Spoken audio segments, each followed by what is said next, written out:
Joining us now, NBC's Mark Murray, Victoria de Francesco Soto, Dean of the Clinton School of Public Service and an MSNBC and NBC News contributor, and former Republican Congressman of Florida, Carlos Curbelo, an NBC News political analyst. Victoria, what kind of a precedent do you think this set?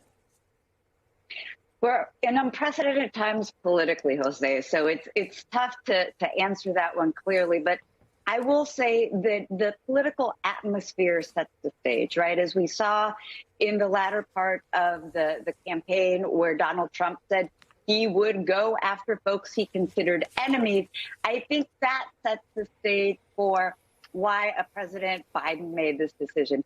That being said, I think from the framing perspective, there's the question of why didn't you rhetorically allow for some wiggle room? So I think that is a lot of the frustration that Democrats are voicing right now.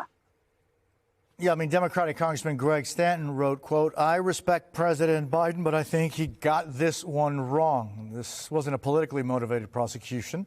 Hunter committed felonies and was convicted by a jury of his peers."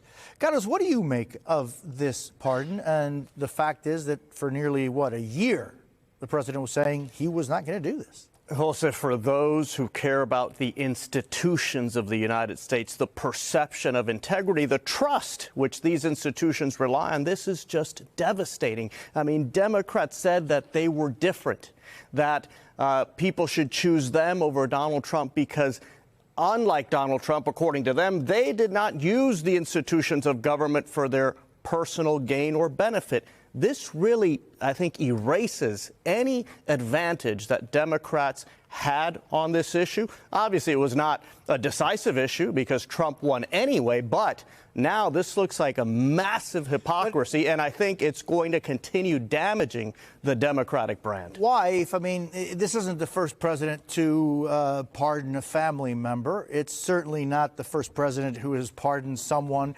who, could be considered somewhat controversial.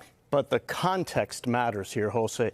President Biden said he would not do this. This was a major campaign issue in the 2024 election. Democrats said that this is something that distinguished them from Republicans and Donald Trump. And now I think most Americans are going to view them as being in the same bucket, people who are using the institutions of government for their own personal gain to protect their families. And Mark, do you think there's a political cost to the president's decision?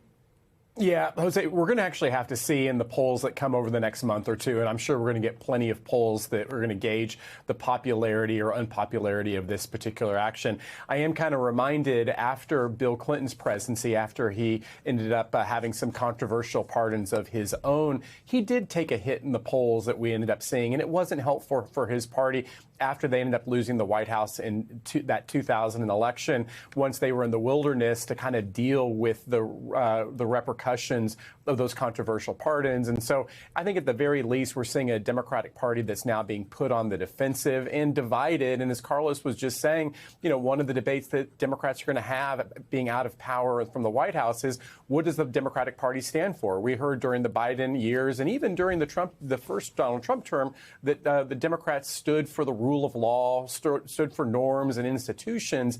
And this action yesterday kind of ends up complicating that at the very least. Hey, Mark, I want to turn back to the election a bit more for a moment. You have new reporting on what pollsters got right and what they got wrong in the lead up to the election?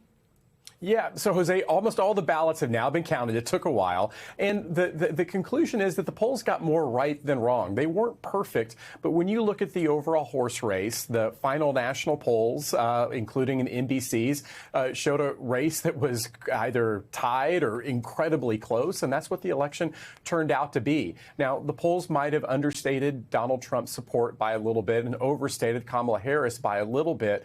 But overall, and certainly compared with past presidential cycles, the polls were more right than wrong. And I think one of the biggest lessons from this election season and in past ones is that polls can't be precise instruments, that you end up having a 49-49 or 49-48 result. That's not necessarily going to say, the polls are going to say, hey, we're going to predict that.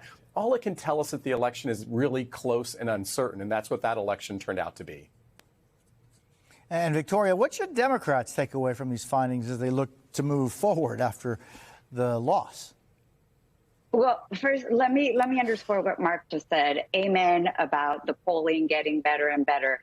We live in a world of margin of error, and I think many times we would read the polls and forget about that. So I actually am quite happy at how the polls did in terms of predictive power, given all of the errors that we had seen in the last couple of elections. And one of the things that the polls demonstrated, Jose, and that it was actually an NBC Telemundo poll, which showed this early on, was the trend for Latinos. And I think that this is very much going to be the demographic to watch. We have known that Latinos have had swing tendencies, but this election really defined Latinos as a swing electorate. And we saw this in the polls. We saw this in the electoral results.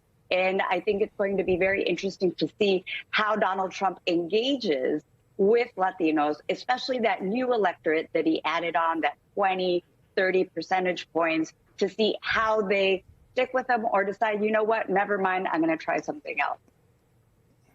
Yeah, that, Carlos, is, I mean, just one of the big takeaways was, and I'm just quoting here, like, for example, one of the interviews that we held after the election, Latino men repeatedly said they want relief from the rising cost of living and more job and business opportunities. They felt that at this election, those better job and business opportunities were with Donald Trump. Is that something you think that could be a lasting shift or just a wait and see? Well, also what it means is that the pressure is on for Donald Trump and Republicans because these are new supporters. A lot of these people voted Republican for the first time ever, and they want to see results. Number one issue for them, the economy.